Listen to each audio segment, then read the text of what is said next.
Cette image-là est très désagréable. Dès que vous dites à quelqu'un « j'habite au Mirail », de suite on vous plaint. Tout n'est pas rose non plus, c'est vrai. Et d'autant plus que depuis quelque temps, on a l'impression qu'une certaine délinquance se développe, peut-être avec l'arrivée de la drogue dans le quartier.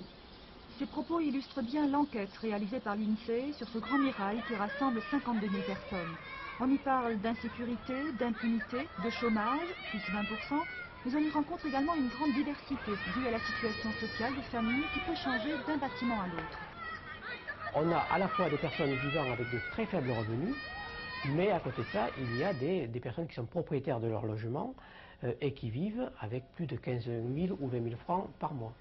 Un ménage sur 4 possède son appartement et les personnes les plus attachées à leur quartier sont les retraités. On a des appartements qui sont très agréables. Lorsque vous avez des enfants, ces enfants peuvent, sans avoir besoin de traverser une route dangereuse, aller à l'école, aller dans un centre socioculturel, il y a des stades à proximité. Les situations les plus précaires concernent les familles nombreuses et les mères élevant seules leurs enfants. Et dans ce grand Mirail, plus de 20% des familles sont de nationalité étrangère. On a eu des petits accros au début parce qu'évidemment on n'a pas la même religion, on n'a pas la même façon de vivre, nous, tout ça. Et puis finalement, c'était de l'amitié et puis on sent on est tous pareils. La sociabilité fait partie des points positifs évoqués par certains habitants, tout comme les transports.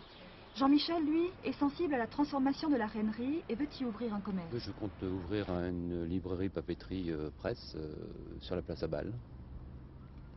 Donc je tiens à y rester.